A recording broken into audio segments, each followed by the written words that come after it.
조지 플로이드의 유가족 요청으로 부검을 진행한 검시관이 경찰의 제압 과정에서 목 압박으로 인한 심폐기능 정지라고 판정하면서 사태가 격화될 우려에 처했습니다. 트럼프 대통령은 백악관 로즈가든에서 각 주가 제대로 된 질서 유지에 실패했으므로 1807년에 제정된 반란법을 시행하여 주 방위군을 연방정부군 아래로 편제, 시위를 진압하겠다고 선언했습니다. 현재 미군 1600명이 워싱턴 DC 인근에 배치되었고, 그리고 공화당 내에서는 반발의 목소리가 나오고 있습니다. 리사 머카우스키 알래스카 상원의원은 군 무장이 지금 우리가 느끼는 불안과 두려움, 불신에 대한 답이라고 생각지 않는다고 말했고, 트럼프와 가까운 관계인 린지 그레이엄 상원의원도 나는 국방부가 절대적으로 필요한 경우가 아니라면 이것을 받아들이고 싶지 않다. 우리는 질서를 회복해야 하지만 이런 상황에서 현역군을 이용하는 것은 아주 드문 일이다 라고 기자들에게 말했습니다. 이외에도 존 랜돌프 툰 상원의원, 팀 스콧 상원의원, 존 코닌 상원의원 등 다수가 반대 의사를 표명했습니다. 캐나다 총리는 미국에 대한 의견을 묻는 기자의 질문에 약 20여 초간 말문을 열지 못했고, 영국 가디언은 평화 시위에 끔찍한 전술을 쓴다며 트럼프 사진에 모자이크를 하여 기사를 게재했습니다.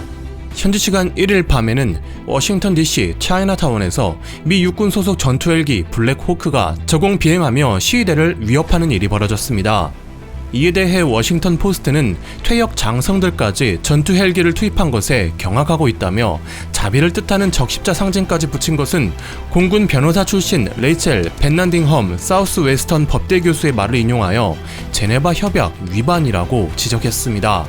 위구르족 탄압으로 전 세계적 비난을 받고 있는 중국조차도 자오리젠 중국 외교부 대변인이 미국에서 일어난 일에 대해 아프리카 국가 지도자들은 인종차별에 대한 정의를 촉구해왔다면서 중국은 아프리카와 함께 서 있으며 모든 형태의 차별에 대항하기 위해 그들과 함께할 것이라고 적었고, 홍콩 사태 당시 중공을 비난한 미 국무부 대변인 모건 오타거스의 글에 또 다른 중국의 외교부 대변인 화추닝이 숨을 쉴 수 없다라고 비꼬는 글을 적어 올렸습니다.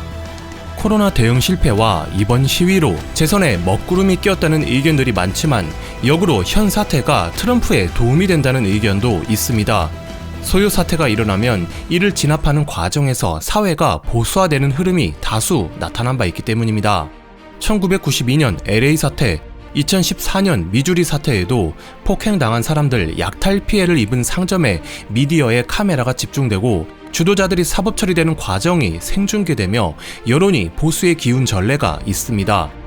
마틴 루터킹 목사의 암살로 촉발된 1968년 볼티모어 사건은 주거차별 금지 민권법 등 흑인 민권을 위한 법과 제도가 통과되면서 일단락되었지만 백인 중상류층이 교회로 주거를 옮기자 도시에 남은 흑인과 거주지의 구분이 발생했고, 볼티모어 사건 당시 메릴랜드 주지사였던 스피로 애그뉴에 사태 해결에 협조하지 않는다는 흑인 지도자들을 비난하는 발언이 백인의 지지를 끌어모으며 당시 공화당 대선 후보 리차드 닉슨이 그를 부통령으로 삼아 흑인은 민주당, 백인은 공화당으로 집중되는 투표 결과를 만들어내었습니다.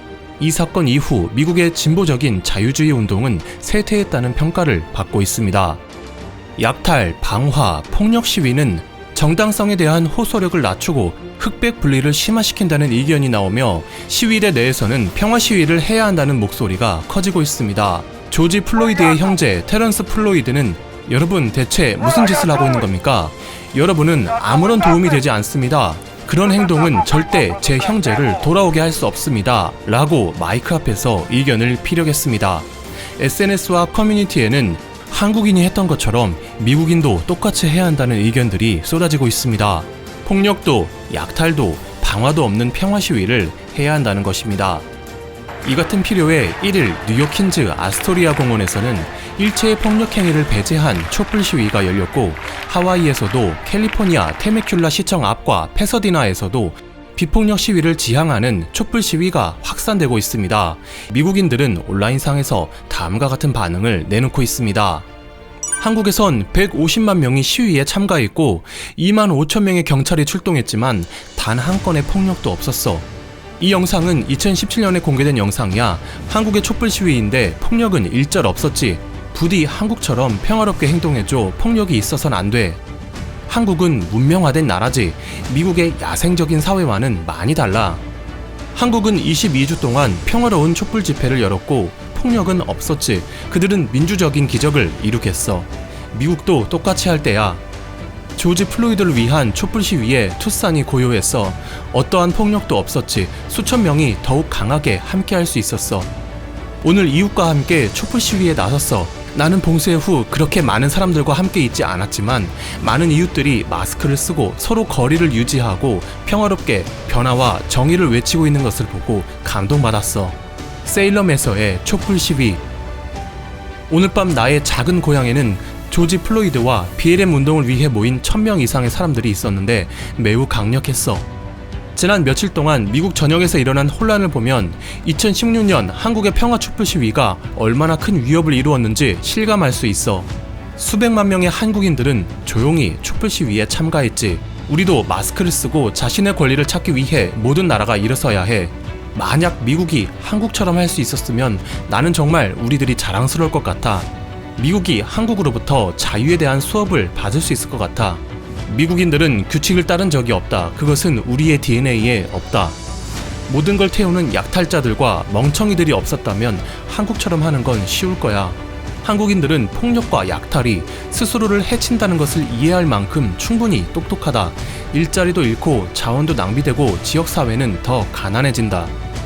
정치적 문제를 떠나서 한국의 촛불 시위는 세계 시위 문화의 모범이 되고 있습니다. 이번 사태에 미국인들이 얼마나 이를 받아들일지, 군대로서 시위대를 해산시키려는 트럼프 대통령과 일체의 폭력 행위를 배제해 공권력의 개입 자체를 불허하는 시위 방식이 어떠한 양상으로 흘러갈지 귀추가 주목됩니다. 오늘도 좋은 하루 되십시오. 와트맨이었습니다.